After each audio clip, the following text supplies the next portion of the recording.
Stephen Kinnock. Thank you very much, and good afternoon, everyone.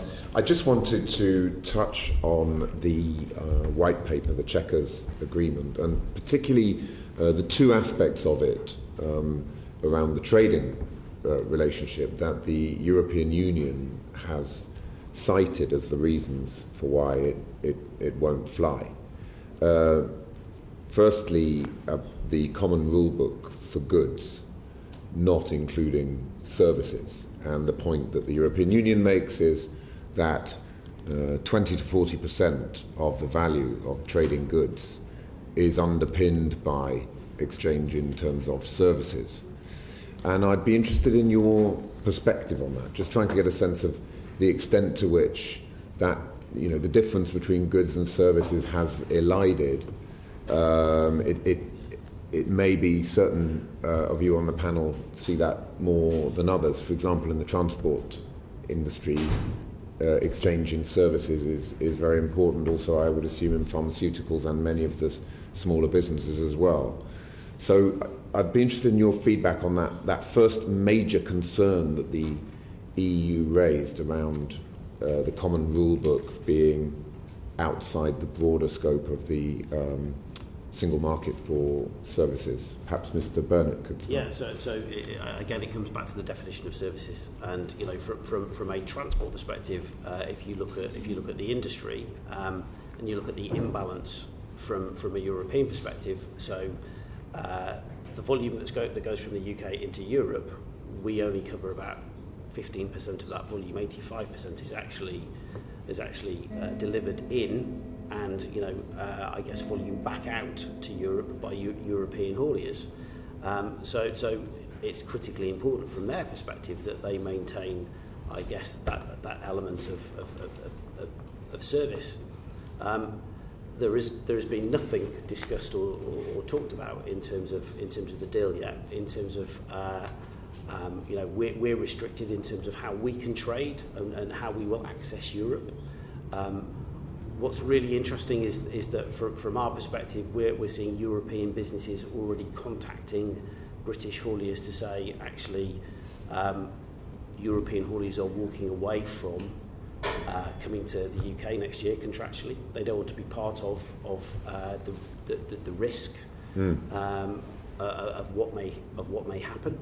And the problem with that is, at this stage, from a British haulier perspective, we have no guarantees of being able to kind of look at the trade in reverse, because we have no access in the event of a no deal. So I think from our perspective, it's a challenging picture, and it's one that certainly at this point in time isn't kind of clear how it's going to play out.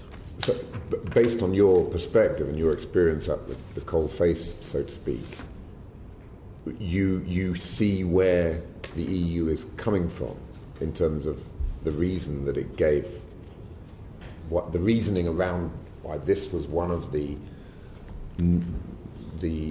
factors that led them to the view that the Chequers proposals were a non-starter.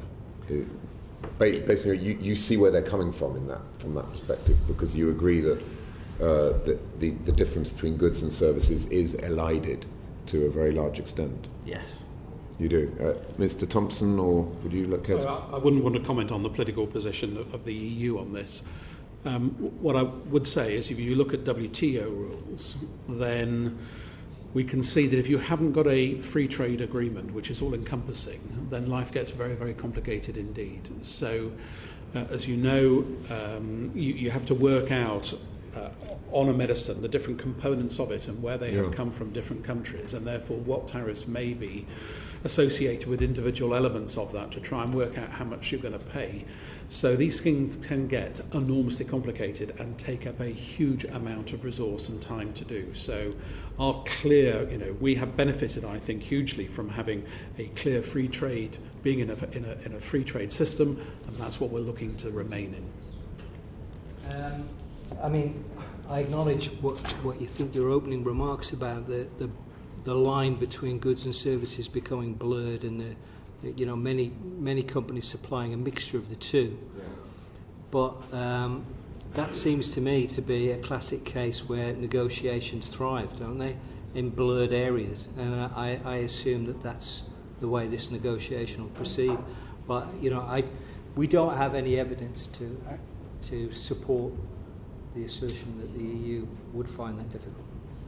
Thank you. And my second and final question was on the other aspect, the other factor which the EU has objected to in the Chequers proposal was a facilitated customs arrangement, which was in essence about goods going from the UK to the EU or to other third countries, that it would be up to, that in essence the EU should delegate responsibility to the United Kingdom administration to determine what the destination of the goods were and therefore what kind of tariffs and non-tariff barriers should apply. Just based on your experience of being, obviously you're not at all speaking for the government here, but you are, it's a vital relationship, I guess, your relationship with HMRC and the CDS system and all the rest of it. I guess you've seen at first hand how that all works. Again, my question is, the point that the European Union was making was that wasn't workable, that they couldn't delegate that responsibility. Is that a point that you could see based on your experience? That may be something more for Mr. Opie, actually, given your...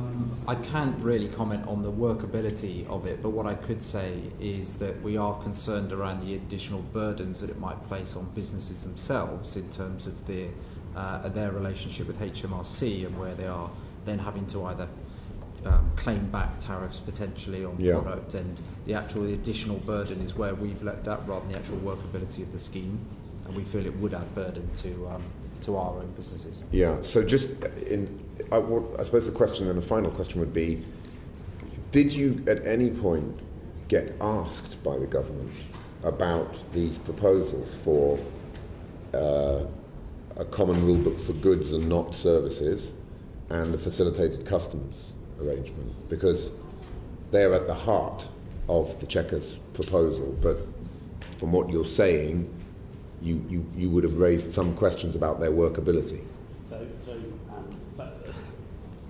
By virtue of the fact we're under NDA, there's a fair bit of detail that sits behind that we can't talk about.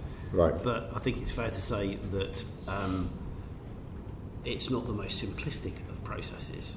And in terms of the facilitated customs arrangement, I guess what we've seen so far would suggest that it's quite a complicated process.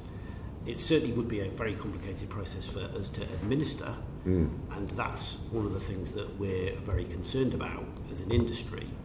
And from that perspective, are government listening? No. They're not listening. They're not listening to the concerns that are being raised and the workability of that system, and certainly therefore would that raise concerns possibly. So in essence the government went ahead with a proposal not without your, I know there's certain things you can't disclose, but you're clearly expressing a high degree of scepticism about the workability of those proposals, and yet the government went ahead anyway. Yeah, so we've engaged and we've sat down and we've gone through a day in the life of, to understand what would all the handshakes be, what would we need to do, what would we need to accommodate in order to make that work. And I guess what we're saying at this point in time is that it's a very complicated process that we believe won't work. And therefore, if we believe that, then there may be some concerns elsewhere. Thank you. Okay. Just to say, in my sector, we have got the Falsified Medicines Directive, which is being implemented at the moment, where we're putting a barcode on every single medicine. And therefore, actually, there is a system to track those medicines up to the point of dispensing. So I think provided that we implement that, there is full traceability. So again, I think we have a rather unique solution, which probably isn't much help to government, but actually I think it shows why medicines can continue to be part of a sort of a free trade agreement in Europe, and we'll be able to work that very effectively. Thank you very much. Emma Reynolds. Sorry, could I just add another point? Just in terms of, I guess, declarations, because the complexity of where this kind of really comes from is the number of consignments that we would need to administer. And at the moment, everything flows through, but there is a scale here where individual consignments would have to be declared. And if you think about a trailer that's coming through at the moment that just flows through, but might have 5,000 consignments on it, each individual one would need to be highlighted. That's quite complicated.